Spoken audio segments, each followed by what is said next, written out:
Hi everyone, my name's Lucy and I'm the founder and CEO of UpscaleMe.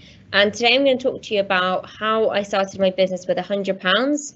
And so if we go to the next slide, I'll talk through the kind of overview of today's session. First of all, I'm going to talk about how to start an online business with a very low budget and how to test out ideas before raising any investment, how to contact investors and mentors using LinkedIn, and lastly, how to deal with failure and rejection, of which there is a lot of it when you're starting a business. And I'm sure being on Young Enterprise or maybe being part of it, you've probably already had a fair few challenges that have come your way. So I will just talk through my experience of failure and rejection as well. So who am I? And so I've just put a couple of pictures together to sort of bring my journey to life a little bit. So I'm the founder and CEO of UpscaleMe, and we're essentially trying to build a LinkedIn for teens. So a professional networking platform which young people can use from age 13 to 18 to connect with employers, develop their skills, and improve their employability. So a couple of pictures here. The one on the top right-hand corner is me presenting. I pitched at a demo day after getting into a tech accelerator program, and that was in December 2019. So I was selected out of 300 companies as one of 12, and we pitched to about 200 attendees in the middle of London, and it was a fantastic experience to try and get investment. The picture on the bottom left is actually my BGV cohort. So this is a group of 12 other businesses. We all started at the same time. For 3 months, we went through the process of understanding how to run a startup and trying to launch it. And then below on the right is my old school. So I went to a boarding school, but I was a bursary student. So I didn't come from a lot of kind of background where I had parents that could support me. And that was actually a talk that I did last year, actually, about my journey. So that's a bit about me. So my career journey. So I studied at school. I did my A-levels were business studies, business studies, philosophy, and economics. And I then went to University of Manchester, and I studied politics, philosophy, and economics. So it's 3 courses in one. And I absolutely loved Manchester University. It was a huge city campus, and so you have thousands. It's one of the biggest in the UK as well. I had a brilliant time. Made lots of friends, and studied a quite challenging course, but I'm quite glad I did. After university, I didn't know what I wanted to do. So the last 7 prime ministers actually studied PPE at a university. But I was never interested in being a politician or working in politics. I still didn't know what I wanted to do, so I tried out lots of different jobs. I worked in sales, I worked in recruitment, and then I finally got a job in Australia. So I worked in Perth and Melbourne, and I often visited Sydney on business trips and working in recruitment. And luckily for me, I managed to get sponsored by my company, which meant that I could stay there for 2.5 years. And I didn't have to do any farm work, which is typically what you have to do in Australia if you don't get sponsored. So I was really lucky. It was a really good experience living away from home in Australia. Just learning about the Australian culture and getting involved with everything that they do.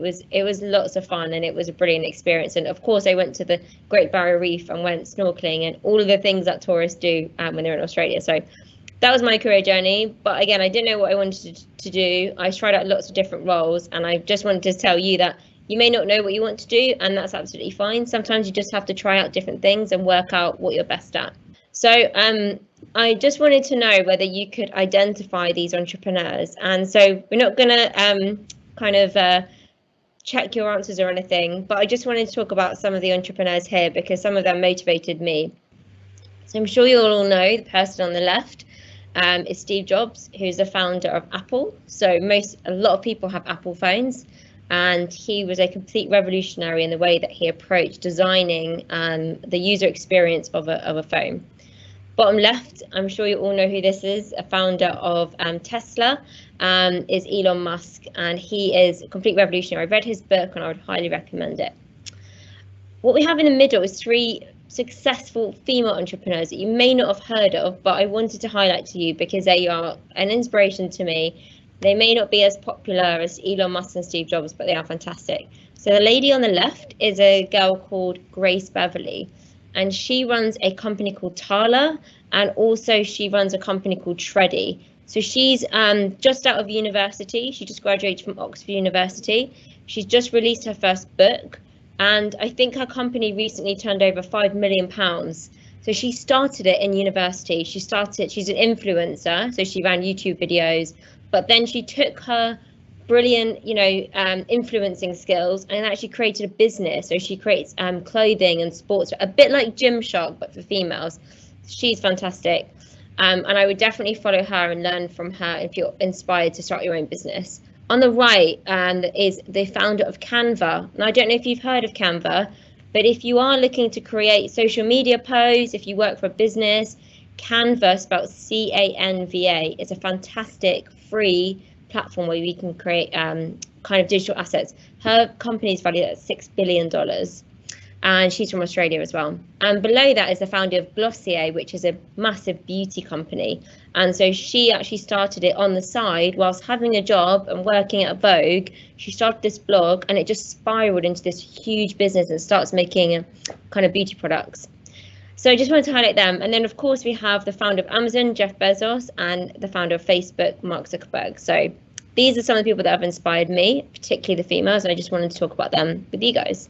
So how I started, how I created a startup with £100. So over the next few slides, I'm going to talk about my journey, because I think you often don't hear about when someone just started out their business. Like my business is 2 years old, so we're still fairly early on. We haven't got huge numbers yet, but I think it's really important to share the journey of how someone gets started, because you often don't realize how the beginning bit. You just hear about the stories and they've just made it.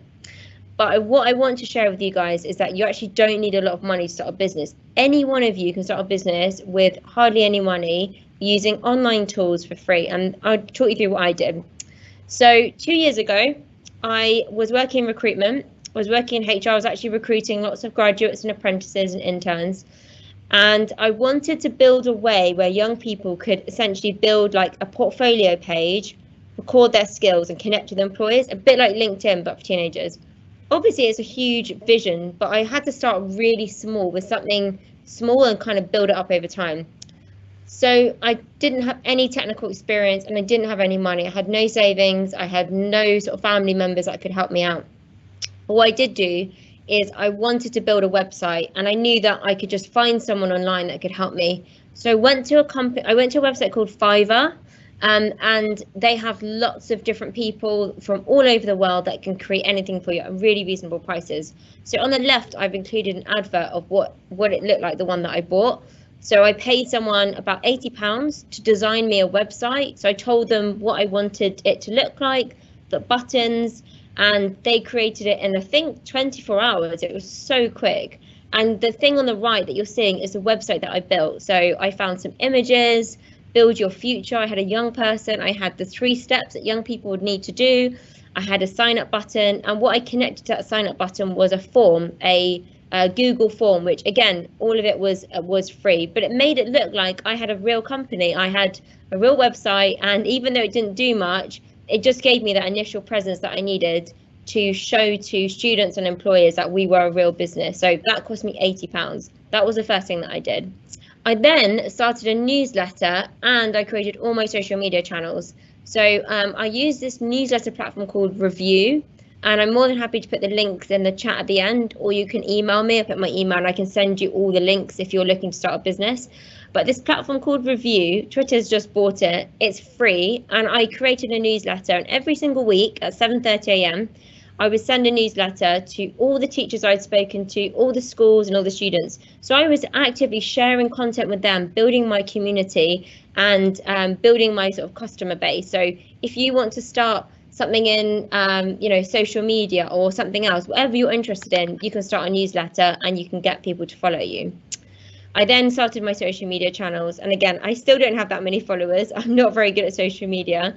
I don't have a TikTok account yet, but what I did do, it gives you presence. And again, social media is free. You can start creating content. I'm sure some of you are much better than me, and it just gives your business a visual identity. So I have my website, a newsletter, and social media channels. Again, this cost me £80 at this point. I then, because we are trying to build a network of students, I then visited schools and did assemblies and workshops, and I asked students to sign up to my newsletter. So I basically built my user base by visiting the schools, by asking them about their problems, about the challenges that young people were facing, and I got them to sign up to my newsletter. So that meant every week I was growing my list of users, and the more users that I had, the more that I could essentially try and build revenue by selling advertising space on my newsletter.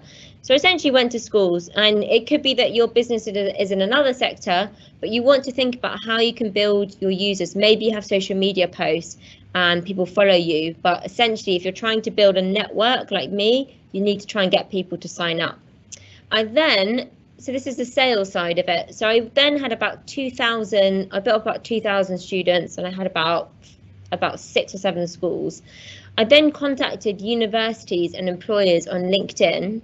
LinkedIn is amazing platform. I have literally raised money on LinkedIn. I've met my team on LinkedIn. It's so powerful to find people that you would never meet in real life. So I set up my profile, I talked about what I did, my business, I put a bit of a bio, and I then would search for people that were in kind of had budgets within employers and universities, and I would send them personalized messages and I would connect them. And this is a short message of one that I sent recently to someone that I wanted to work with me. So I said, "Hi Dan, we specialize in helping employers to engage and attract diverse young talent. I'd love to run some virtual events together, including our hackathon. Let me know if it sounds of interest." Really short, copy and paste from a template that I'd created before. And I would set myself a target. I would contact 50 different employers every single week. And then you're likely to get a couple of responses. So this is your sales funnel. And it might be that your sales funnels, you're selling to customers. So I'm selling to businesses. And in that case, your sales is going to be on things like social media. But this is selling to businesses. So I had my employers that were interested, I had my students, I was building my network. I then organized events and I would charge employers to attend. So this is a picture of actually some of the students that attended one of my coding events at London Tech Week. So I found an employer that was running a London Tech Week. I convinced them to run some coding workshops for students.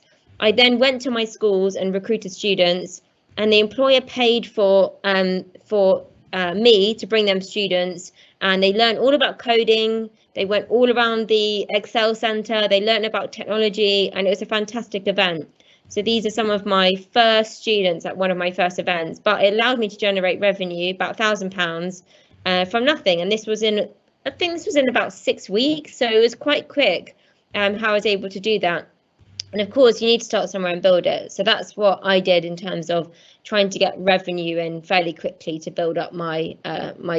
So the next part, once you've got a bit of revenue, once you've got your students, I still had this website which didn't really do much. It wasn't functional. Students couldn't use it to record anything. I then tried to create what's called an MVP. Now, an MVP, if you go into the tech world or startups, an MVP is a very common term you hear all the time. And what it stands for is minimum viable product. And what it means is that you're trying to create the first version of your technology. So it may not have all the bells and whistles, it may not be that functional, but you're building technology so that people can do a bit more with it than just having a static website. So I actually won a competition for a group of developers to build my MVP for free. So I was very, very lucky. But I would say to you that there's lots of platforms out there today called no code. And no code means that you can build a website, a very functional website, does exactly what you want it to do, but you don't actually need to build code. And that means you can build it for free, quickly, and people can start using it. But this is what my MVP looked like, these screens. And above, you can see the students which I interviewed. We had pizza, we had cakes. I brought them in with my developers. We asked them questions. We asked them to test it. And that's really important, because if you're going to build something for someone, you need to get their feedback. You need to test it, and you need to speak to your customers in any business that you go into. So my MVP looked like this. It had the picture on the left. It had this little profile page of a little robot, and then it had like some events and the skills that you'd build. And that was it. That was my MVP. I built my MVP. I had about 2,000 users. I had 3 schools that signed up to use it, like embed my platform into the school. They were using it every single week. So I had data. I had enough data and traction to say to investors, people are using it. This is a product that people want, and people will pay for it because I've made revenue. And now I'd like to raise some money so that I can build a much bigger and better version of my MVP. So without having that MVP and all that evidence to go to an investor, they typically won't invest in you unless you have proven that you've got users, you know how to make people pay for something. If you go to an investor just with an idea, they won't invest. I mean, on Dragon's Den, do you ever see someone invest based on an idea? No, they have a business, they have real traction, real revenue. So this is what you need to do before getting investment. And that's what I did essentially. And that took me about 6 months. So I then wanted to raise money. I was targeting about 250K, which would give me about 12 months to build the proper website. And I then went back to LinkedIn because I know that I can connect with most professionals on LinkedIn. And I counted the emails that I sent over the last 9 months. And I sent 650 cold emails and LinkedIn messages. I also had 70 meetings. I also had 60 rejections. So about 90% of the people that I met said no to me, or they just didn't get back to me. That typically you get ghosted a lot. And then, and from those 10 people that said yes, I had 10 angel investors. And an angel investor is someone that is wealthy, but they typically invest money, their own personal money, into a company at the very early stages. So in the startup world, they're called angel investors. I don't know why. There's nothing mythical about it. They just are. They are angels to me sometimes because they gave me money, of course, which is fantastic. I then had one venture capital firm. So the picture on the left is a picture of my, this is my cap table. These are the shares I have in my company, and I have sold shares. And I've got money in return for that, to raise money for my company. And I closed my investment round about a couple of weeks ago, actually. So it took me 9 months. It's really tough. You get a lot of no's. You send lots of emails. People never ever get back to you. But this is it can be done. I've done it. I don't have any experience of it. You just need to be very resilient. And most of what I've done in my business, it's a numbers game. The more emails you send, the more meetings you have, the more likely you are to get a yes. So that's my biggest takeaway from running a startup. If someone says no to you, just contact 20 more people the next day and someone's bound to say yes. So that is my kind of experience of raising investment. So once I raised investment, I then built a full product and team. I hired a CTO, which is someone who runs the technology. I hired a head of school partnerships. We spent about 6 months building the full platform, which is a very snazzy, beautiful platform which we have today, which I love.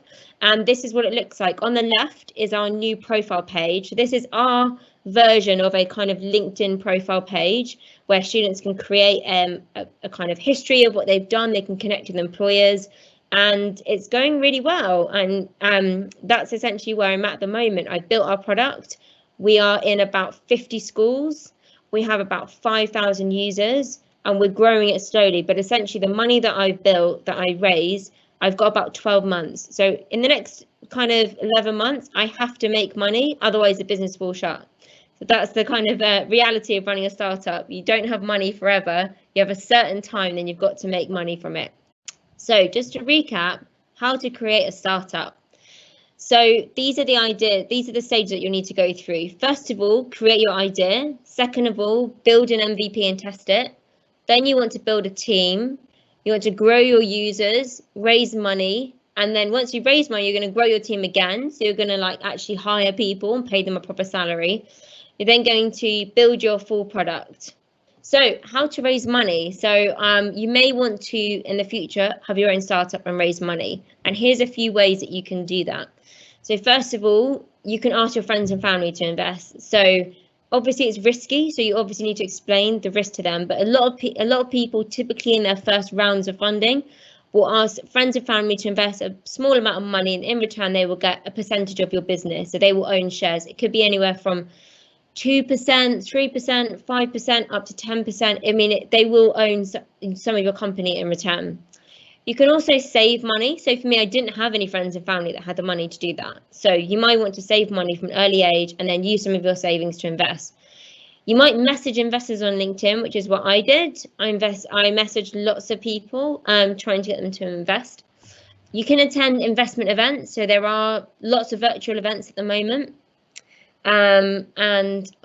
And then you can also email angel investors, ask for introductions, approach a venture capital firm, and pitch for investment. There's also loads of investment pitches that you can attend. So how to use LinkedIn to find investors. So essentially, the one tip that I would give you guys is there's a lot of search functionality on LinkedIn. When you're searching people, you need to find people that have a connection to your industry. So if you're working in healthcare, if your business is in the healthcare industry, find people that are like within that industry. Are they on the board of a medical association? Have they worked in NHS for 10 years? You know, people that really get what you do, those are the people you want to find. You might want to see, are they in the boards of any charities? Because they're more than likely to be established professionals who might be interested in investing. You might want to then filter on sectors like investment banking, because if they have experience in investment banking, maybe they understand about investing in early stage startups.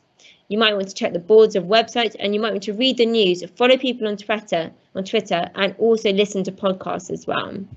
So how to deal with failure and rejection. So this is actually my third business. I've tried 2 other ideas before this, which just didn't work out. They just failed. I didn't get enough users. It wasn't the right idea. It wasn't the right time. So failure is a learning opportunity. If you fail, then you learn things, and then you'll try again next time having that knowledge.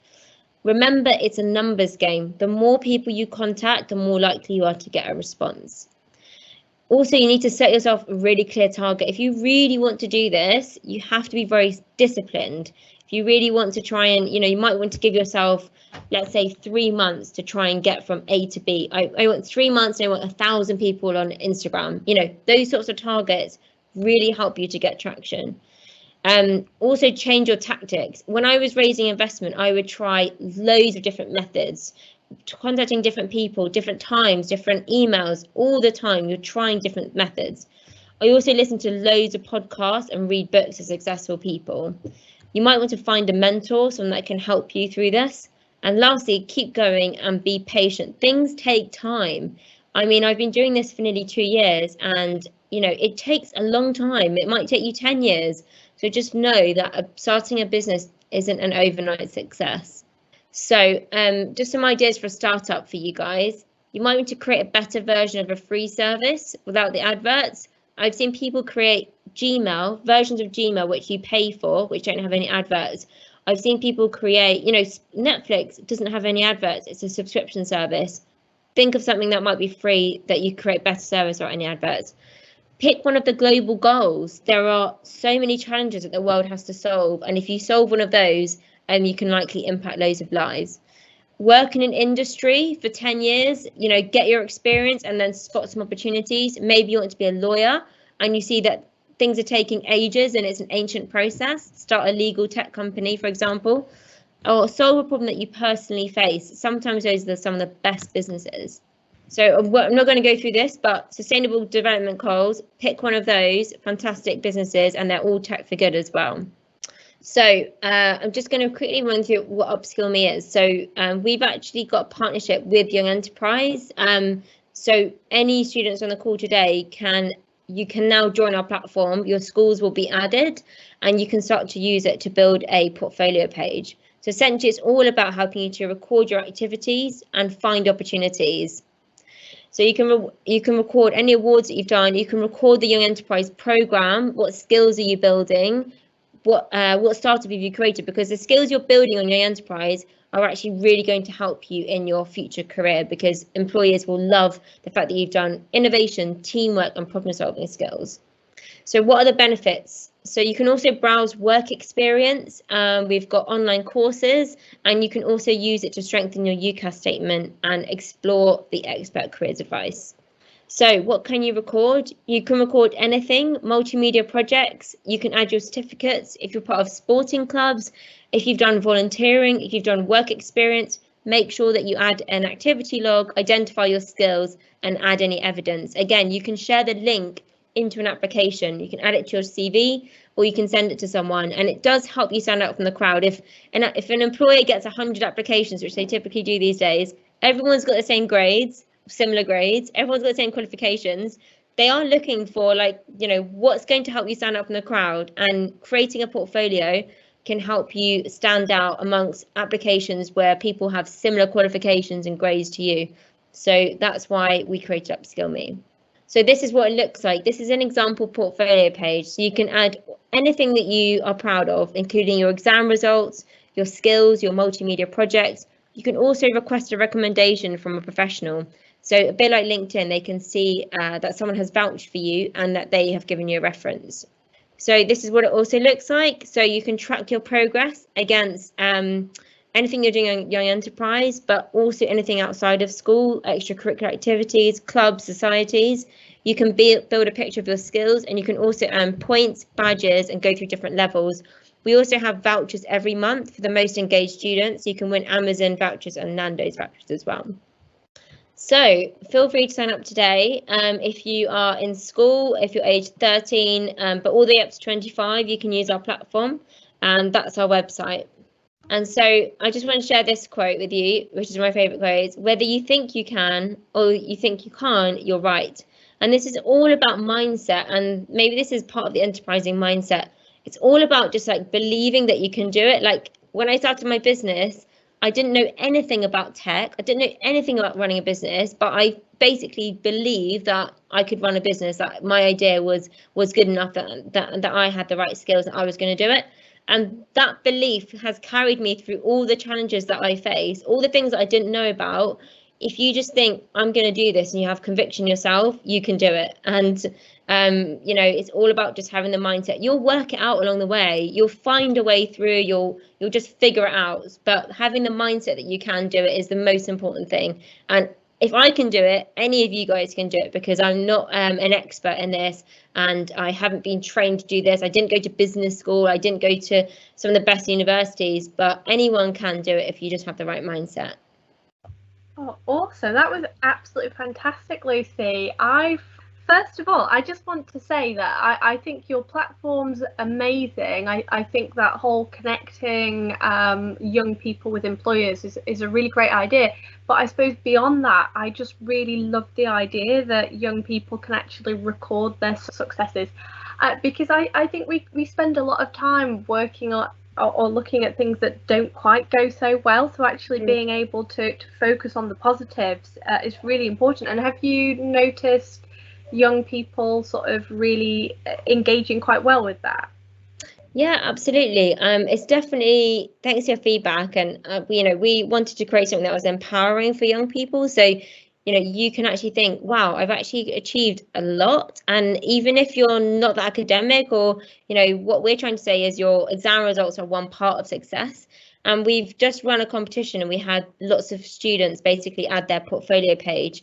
And some of the students, I've looked at their portfolio and I just think, oh my gosh, like, how have you done all of that stuff? It's absolutely amazing to visualize what you've done and to reflect on all your successes. And some of the students that have really stood out, who won Amazon Echo Dot speakers, they actually had a folder at home of all their paper certificates. But like when you're applying for a job, you're not going to take that folder with you, but you might want to add it to your portfolio. And so some of the students that we work with have like 15 certificates on their portfolio, and others have won competitions and done so many things, and seeing it visually is fantastic. And it's empowering for young people, but it also is valued by the employers. So I've recently spoken to a lot of employers that said they would accept the portfolio links, and they would review them, and they would encourage young people to have them. So it's not just a good thing to do, it's actually going to be recognised by employers, and it's going to help you stand out. Super, that's amazing. The other question I had was the Young Enterprise Experience is the link that joins us all together. I'd like to know a little bit more about your YE experience. So what company did you set up, and has taking part actually benefited you in terms of what you're doing now? Yeah, absolutely. Young Enterprise was my favourite thing that I did in school. Because I set up a pizza company, which I know you're not able to do anymore. It was, you know, at the time, I mean, this was about 10 years, more than 10 years ago. I was the managing director. It was my idea. I sort of ran it from start to finish. And doing an enterprise was the thing that made me realize what I was best at and what I enjoyed the most. So if you pick a career that you genuinely are good at something and you enjoy doing it, you're more than likely to succeed. And so for me, I feel like I didn't actually fit into a career as such. I feel like I was just good. I was always meant to run my own business. And looking back at that experience, I absolutely thrived. I absolutely loved connecting the dots, starting from scratch, kicking things off. And that was the experience that made me later on realize, actually, I really like that experience. And I think I'd like to do that again, run a business. So I think Young Enterprise was transformational. I almost wish that I remembered it earlier and I started a business earlier, because I went into a career and I kind of forgot about Young Enterprise. But actually then I worked out about startups again and it all came back to me. So it was definitely the thing that made me realize what I was best at. And I absolutely loved Young Enterprise. It was the best experience in school, my favorite thing. Oh, amazing, amazing. Layla has asked, I'm curious about your global plan for international students. So I'm not sure if UpscaleMe has any of those. Yeah, so I mean, we would love to partner with like a global, like a company, like an organization like Junior Achievement, and work with young people everywhere, because our platform can be used by anyone on any device. We haven't actually added in international schools yet because we don't have the connections, but we would definitely like to go international and work with students all over, wherever they are, because there's no reason why it has to be in the UK. It is a platform that's for everyone. So yeah, if you'd like to get in touch, and I'm not sure which part of the world you're from, but more than welcome to reach out to me or Young Enterprise, and we can discuss if we could add your school and you can start using it as well. Cool. Zara has asked, did you have a part-time job whilst you were setting all of this up, and how much time did you invest in it all? So when I was working in my career in HR, I was doing it on the side. I was like side hustling. I had my own website. This is before this business.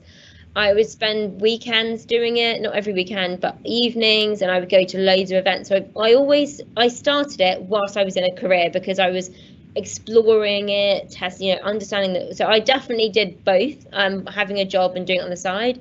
When I started the business, I was temping actually in recruitment. So I did have a part-time job because I just didn't have the money to do it. And that's fine. Once you work for a few years, you can actually do that. And there's loads of digital natives at the moment, like these jobs where if you just learn a skill, you don't actually need to be in an office anymore.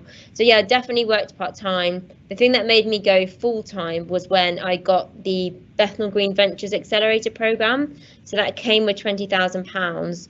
Which meant I could completely quit all of my jobs, and I had 20k, and that gave me a salary for about kind of 6 to 9 months. And obviously that money went on the website and stuff. So I was lucky to get into Accelerator, but it's absolutely fine to have a part-time job whilst you're doing it on the side, 100%. Awesome. We actually notice a lot of our alumni have side hustles, which is great to see, and it's amazing actually.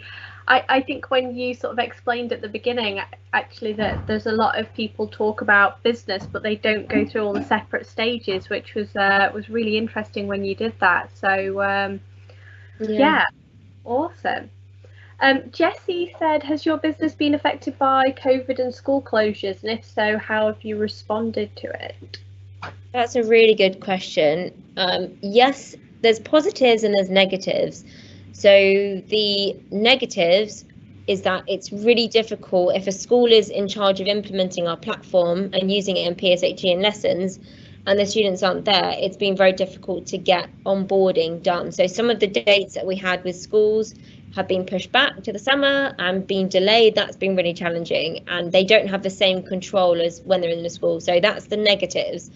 But the positives, on the other hand, is that some of the onboarding that we now do with schools is completely via Zoom and via online. And if I was to take that 2 years ago to say to a school, we'd like to onboard your students via Zoom and Microsoft Teams, it wouldn't be possible because they would expect us to go in and it to be a physical onboarding. But now that everyone has, a lot more students have devices, people are used to doing everything online, it means that in the future, in the next 5 years, we can scale faster because we can onboard and work with schools virtually. We don't have to go in. So in the long run, it's going to be much better for our businesses. We can work with schools anywhere in Europe, anywhere in the world, because everyone is now using online tools, which is fantastic. But in the short term, it's delayed our scaling our users. We've definitely seen an impact, but yeah, you just have to kind of run with it really and try and make the most out of it.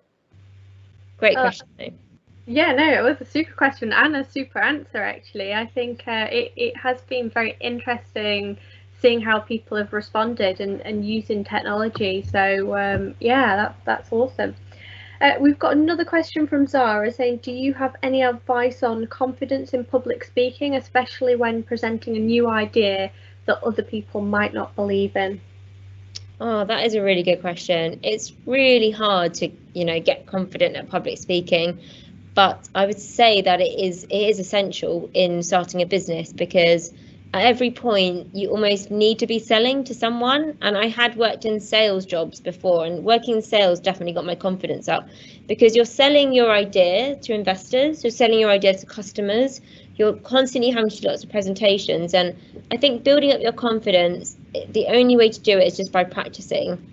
Practice on your friends, practice on, a small group of people that you know. And maybe if you're interviewing people, like you have a small group of people that are interested in what you do, practice pitching to them. When I did my pitch in front of 200 people, I practiced, about 50 times, different groups of people. And the only way you can do it is by practicing and sometimes putting yourself out there and having tester sessions with different people.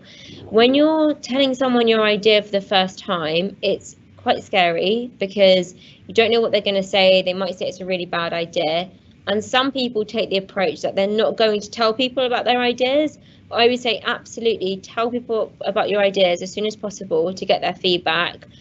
And one thing that I learned recently on a podcast, which I thought was brilliant, is that a founder of this company called Pipe.com, he was always talking to people about ideas. He had on his phone Apple Notes, when you like write your notes and stuff. And he said he had 100 ideas because he just wanted people that had ideas.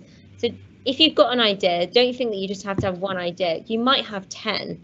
And what he did is he'd go to like parties, he'd go to meetings, he'd meet his friends, he'd be in the pub, and he'd go through his ideas for like 2 hours, and they'd vote on their favorite ideas. So if you're worried about going to people with your idea, definitely speak to people. But at the same time, even if they say it's bad feedback or if you don't feel confident, have about 10 ideas and test them out with different people. So you're not just relying on that one idea. That's what I did. I always had about 3 or 4. So speak to people, practice, and you may have a couple of ideas and definitely get feedback as soon as possible from different people. Awesome. We've had another question saying, how do you cope with failure? Emotionally, I find it very tough, but it does sound like you've managed to, you said that you'd had a few businesses failing beforehand, so you've obviously dealt with it quite well.